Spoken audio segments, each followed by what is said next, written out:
I'll be talking about this, the dark matter in clusters. This is a cluster of galaxies. Remarkable thing about that is this central galaxy, which is called the brightest cluster galaxy, or the BCG, which will come back during the talk. And this is mostly based, my talk is mostly based on two papers. One is published and the other is under revision. We're probably going to resubmit next week. So the outline of my talk is the following. I'll give a short introduction on the mass distribution in clusters of galaxies. I'll describe the methods by which we determine the cluster mass profiles. I'll give two results. One, the main result will be about main topic of this talk, which is the inner slope of the cluster dark matter profile. And the other is also about the hydrostatic balance of mass estimates. I will explain what it is. Then my discussion will focus on the inner slope, which is most linked to the dark matter properties. And I will give my summary and perspectives. So you've seen this guy several times, this conference, Fritz Zwicky, Bulgarian-born Swiss astronomer. It was a very, very in advance of his times. People barely knew at the time in the 30s that galaxies, nebulae, were actually galaxies outside our own. But he was a physicist, and he decided that it was a good idea to apply the Biviano theorem to check for equilibrium of a coma cluster of galaxies with only a few redshift for these galaxies. He was able to establish the presence, or the lack, if you wish, of luminous matter to account for the dynamic equilibrium of the cluster. As has been mentioned, it was Vera Rubin then that put forward the paradigm of dark matter, because Zwicky was a brilliant guy, but he was not believed by 50% of the astronomers, so was not taken very seriously. But this is the basic point why clusters are interesting. Clusters, when you're talking about dark matter, clusters are interesting because they were discovered. Sorry, I have to go back. They were discovered. It's a place where dark matter was discovered, and it's also the place where in 2004 the strongest evidence for the existence of dark matter was put forward by the analysis of the bullet cluster, the fact that the baryonic mass in the form of the hot gas is not where the gravitational lensing signal is.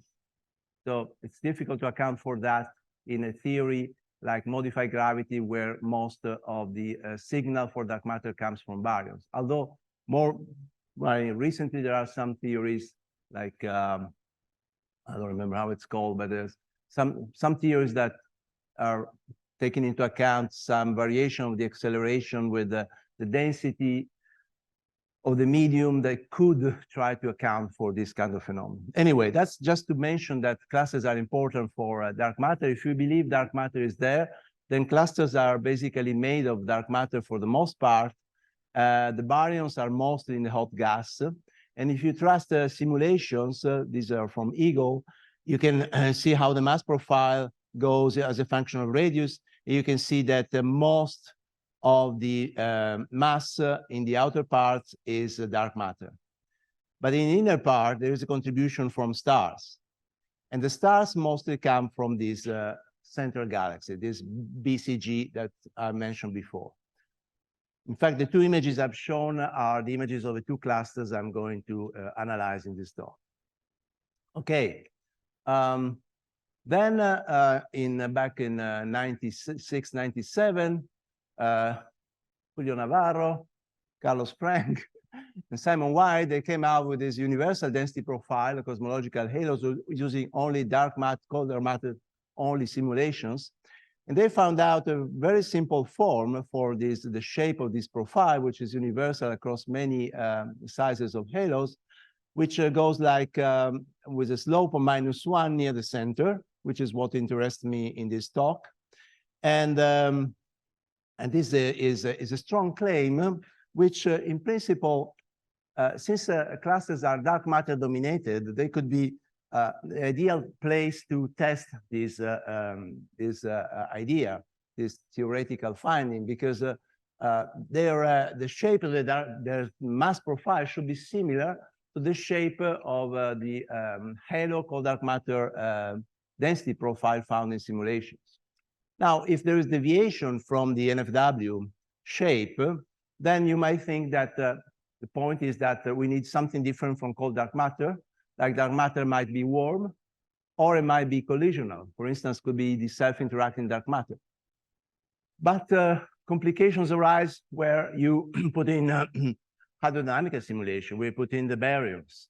Then there are a series of effects, among which adiabatic contraction, dynamical friction, AGN feedback are perhaps most important, which are able to modify the inner slope of the dark matter density profile, because they modify basically the potential of the total mass. Even if baryons are a subdominant component, they can gravitationally affect then the distribution of dark matter. Anyway, the point is that if you can measure the inner slope of several cluster dark matter profiles, it's even better if we measure that at different redshifts, because these processes can evolve. We know that also dark matter properties can evolve, but presumably if you find some scatter among these, the inner slope of the different clusters has to be done by some physical process more than you do not expect to have a different kind of dark matter in different clusters. So the scatter among different clusters is important, and also the ratio evolution can tell us between these two possibilities. Okay, so the point is, when you go to, again, to the Eagle simulation, what's important here to show, this is showing the total matter profile from this simulation. This is showing the dark matter inner slope as a function of the mass of the halo. An important thing to note here is that they are not the same. So there is the baryonic component, in particular in the center of the cluster, which I'm interested in, which will increase the inner slope of the total matter profile with respect to the inner slope of the dark matter profile. So it's important to distinguish among the two. Now, the other interesting thing in this plot is that when you go to the cluster size and you compare the simulations, so the Eagle halos here, with the observation from Newman et al., these gray dots are determination from real clusters of the dark matter inner slope. And you can see they sit below the NFW prediction. In any case, even if this Eagle simulation didn't go that far, they seems to stay below the prediction from simulations. And this is obtained from Newman from a combination of gravitational lensing and kinematics of the stars of the brightest cluster galaxy. So there is some disagreement here. So it's interesting to explore this issue further. So how do we determine the cluster mass distribution? Well, basically, you can use the most of the baryons, which are in the hot gas, and assume hydrostatic equilibrium. And for that, then you need either space X-ray satellite, or you can use the Sunyaev-Zelowicz effect, inverse Compton scattering from CMB from the ground. Or you can use lensing. Gravitational lensing is the most direct determination of the cluster mass profile, but it is subject to the fact that you only observe the projected mass along the side. So if you have a cluster, another cluster in front of the cluster, you would just sum them up. This is coming again at the end of my talk. What I'm using here is the traditional method of Zwicky, so to say, because I'm using the kinematics of the cluster galaxies and the kinematics of the brightest cluster galaxy stars to infer the gravitational potential of the cluster. And of course, for that, you need a lot of redshifts. And so you want to have a large collecting area, so it's mostly done from the ground. Okay, so how we determine that by using galaxies? Essentially by putting in equilibrium the gravitational pull of the cluster mass with the pressure against the gravitational pull exerted by the galaxies or the stars. So this is the Jeans equation. You relate the mass profile to the number density profile, which is essentially telling you what's the spatial distribution of your tracer of the potential, and to the velocity dispersion along the radial component and along the tangential component as well. And that's a problem with the Jeans equation with the well-known degeneracy between mass and velocity anisotropy. The fact that in principle, you do not observe the two components of velocity dispersion, you only observe the line of sight component velocity. So this is, it's tricky to go from the observables to the mass profile directly. And the pressure, of course, depends on whether your orbit, which is related to the to this quantity here, beta, is elongated or circular. Now, we have developed a method 10 years ago with Gary Mammon and his student at the time, Gwenel Bouet, which is called MAMPOST, which we've been showing it is able to at least partially break this degeneracy by making use of the full distribution or the full phase space distribution of the traces. At the time, we were using these, basically the phase space distribution, the project phase space distribution of the galaxies as traces, which is shown here for one of the cluster here. This is the rest frame velocity in the y-axis versus distance from the cluster center. And MAMPOST, essentially what you do, you put two models for the mass profile, for the velocity isotope profile, with how many parameters you want. In principle, you limit the number of parameters to according to the statistics you have, how many data you have. And MAMPOST, what it does, it tells you what's the likelihood of observing one of these points in this diagram. So what's the likelihood of observing a tracer of the potential in a given position of the projective phase space. And by maximizing the likelihood for all these traces, you constrain the parameters. Now, we have extended recently with Barbara Sartoris, and now the code is available online in GitHub thanks to Lorenzo Pizzuti. We have extended that to include the velocity dispersion profile as a constraint, the velocity dispersion profile of the BCG, which is shown here for one of our clusters, okay? So once you have used, basically using them for two traces, the stars of the BCG and the galaxies of the cluster. So we have to constrain the total cluster mass profile because that's what gives you the potential. And so we have to parameterize this cluster total mass profile as a sum of the different components. The dark matter mass profile, which are interested in, and we're using a generalized NFW, not so general as the like that Paolo doesn't like, because we only have this additional parameter, not two. It's the gamma dark matter, which we're interested. Is the inner slope of the dark matter density profile. And then we are adding the other component, the stellar mass of the BCG, we parameterize by a Jaffe profile, and the cluster, the intercluster medium mass, the gas mass, and the stellar mass of all the other galaxies. Those two quantities really do not matter much in the center, so we don't make such a model of that. We just get directly from observation. For the dark matter, we have three parameters, basically the scale, R200, the scale radius, RO, the normalization, R200, which is related to the mass, and this inner slope. And for the BCG, once you fit the surface brightness profile, what we leave as a free parameter is the mass to light ratio. Okay, the data sets here, this is 10 years ago, was a situation, the observational situation of this Clash VLT program where Piero Rosati is the PI. Nowadays, we have completed all the observations. The important thing to note is that the two clusters I'm going to analyze here, you see this pie diagram is redshifts versus right ascension.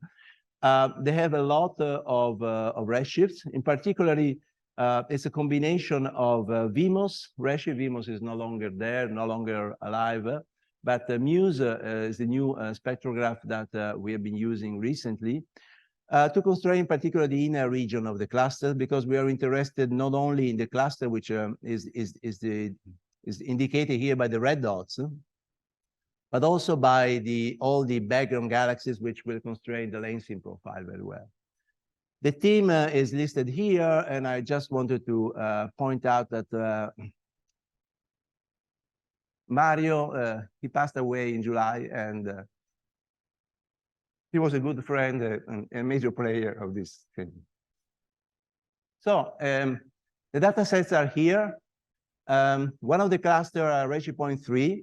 This is the projection phase space diagram. The blue and the red points are what we consider cluster members. I don't spend detail on describing how we remove the so-called interlopers in the phase space diagram. And on the important things to note is that we end up with an unprecedented sample of cluster members. This is still perhaps not enough to play some very specific things like dynamite, very specific tools like dynamite, which are applied on galaxies, but it's really a big sample for a cluster.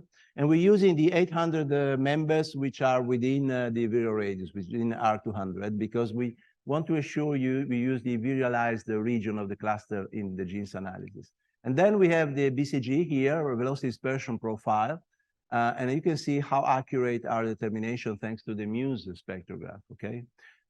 For the other quantities, the intercluster gas mass and the other galaxies, what we're using are Chandra data and 5-band photometry to get the stellar mass by spectral energy distribution fitting.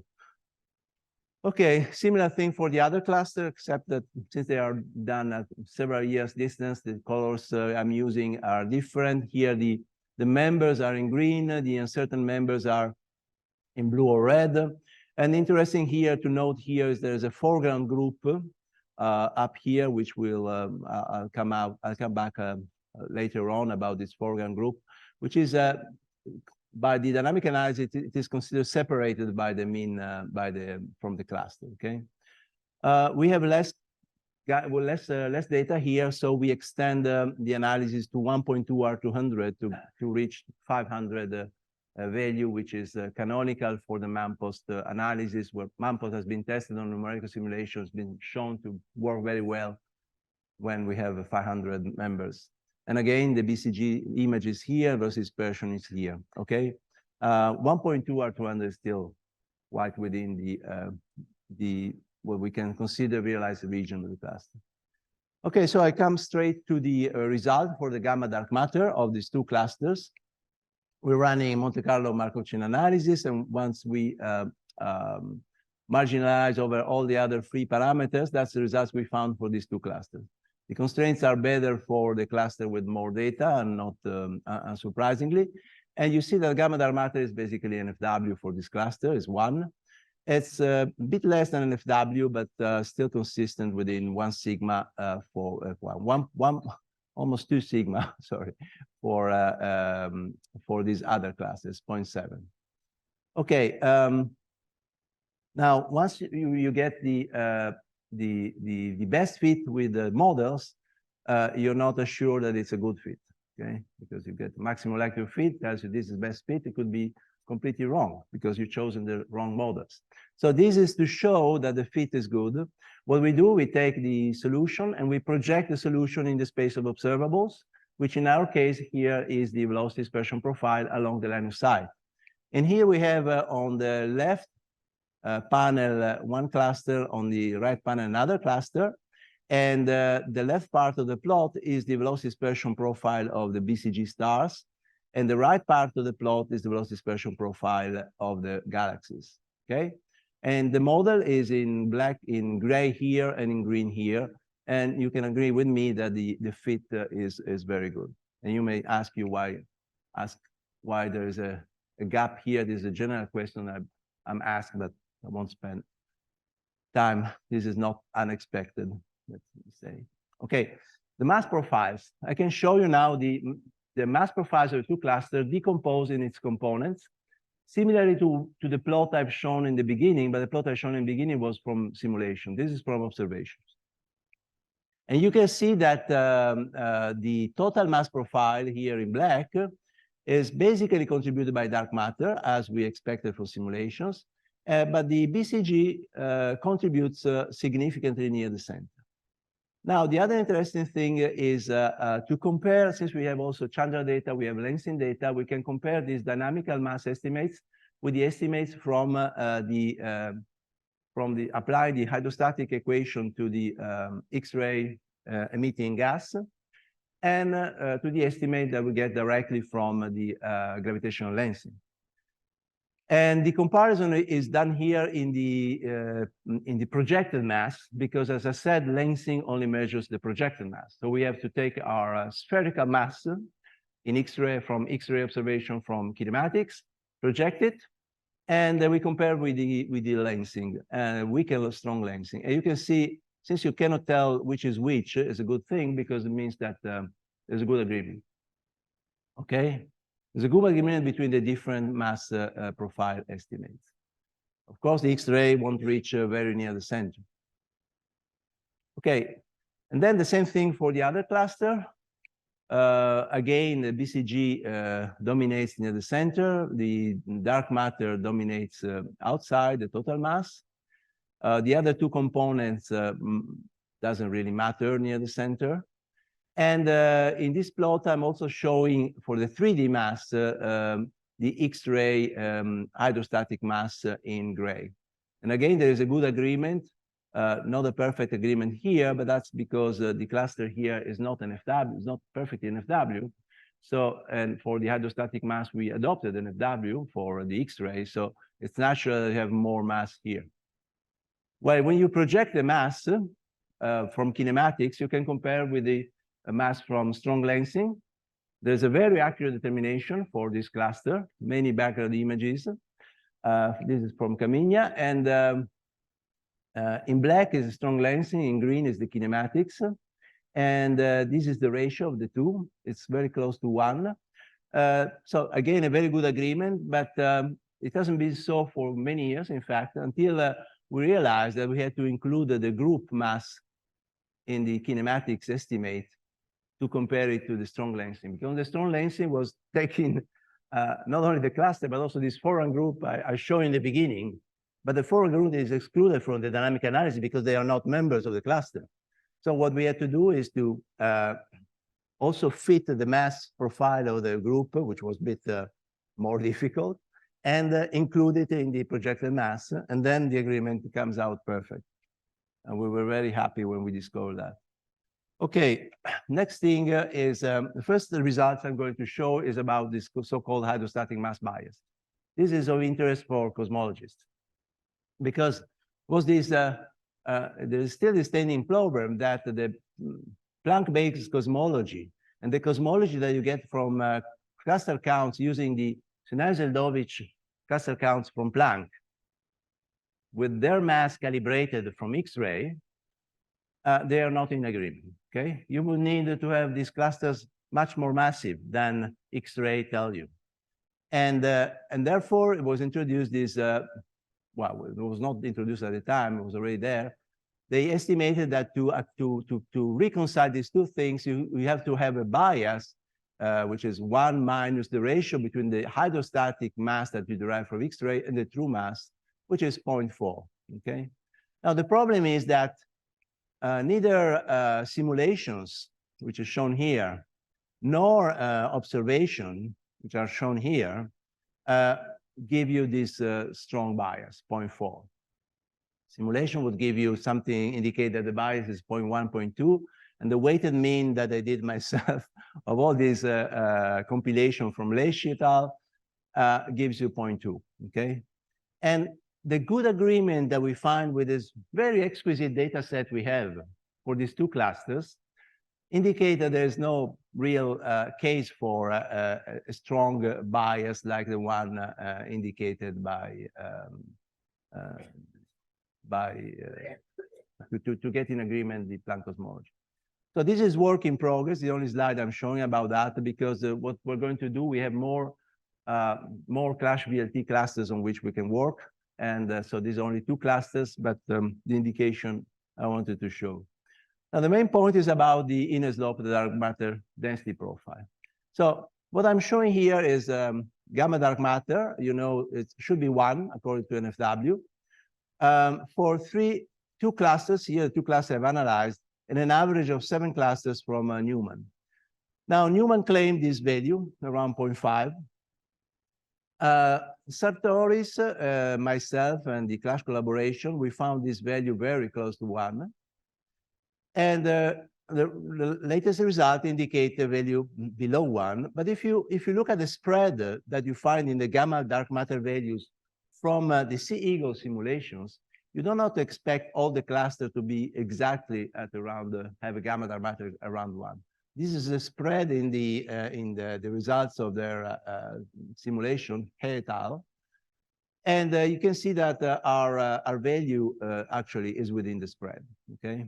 So my claim here that is we are much closer than Newman to the prediction of cold dark matter numerical simulation. Previous results on the same cluster, there's Manjon Garcia. Unfortunately, this result, well, fortunately, it's very close to our result, but unfortunately, they didn't give any error bar. And I don't know what to do with a value without an error bar. Sand gave this value, 0. So there is a core in the cluster according to Sand, and it's clearly in disagreement with what we find. There were previous results by Limousin, Kelson, they all indicating some core in the inner dark matter distribution of other clusters. And definitely our results do not support this claim against cold dark matter.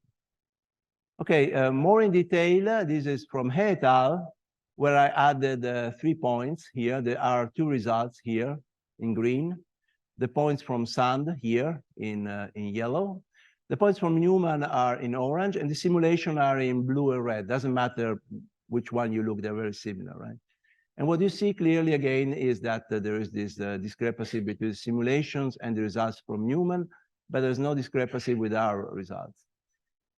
He et al. Commented that maybe a possibility to explain these differences is in the I'm at 0, okay. Okay, I speed up. But basically, the point is that there's some covariance in the parameters you determine from gamma dark matter and the scale radius. And if you do not constrain the scale radius very well, which you cannot do by strong lensing only, while we can do that by kinematics because we extend to R200, then you get the scale radius wrong and you get the gamma dark matter wrong. I don't think this is the only explanation. I think one other explanation is that we have better data. This is shown here. This is the velocity dispersion profile for this galaxy, BCG. Our data and our model are shown here in red and green. The data from Sand, they only have 2 points for describing this velocity dispersion profile. They are not in disagreement with our data, in fact, given the error bars. But this is the models they fitted to their data. Now, this model would fit their data given the large error bars. You can barely see it here, but it would never fit our data. So I think better data means better results. So summary and perspective, basically this is my last slide. We combine these kinematics of the stars from BCG and the cluster galaxies to constrain the dark matter radial profile. We find good agreement with the total mass profile from kinematics and lensing. This is suggesting that we are analyzing clusters in dynamical equilibrium. And also good agreement with the results from the X-ray hydrostatic equilibrium, which will claim for no hydrostatic mass bias or very little. Then the gamma linear slope are consistent with current hydrodynamical lambda CDM simulations. So we're rejecting previous claims of a problem at the cluster scale for lambda CDM for the profile. Then the perspective is to extend this analysis to other clusters, to analyze all the cache-reality clusters to constrain better the hydrostatic bias. And the good thing is that Mampos will also tell us about the velocity anisotropic profile, which I didn't have time to talk about, but it's also interesting to know about the orbits of the galaxies and the orbits of the stars. And this is an additional thing you get for free from the Mampos analysis, and I stop here.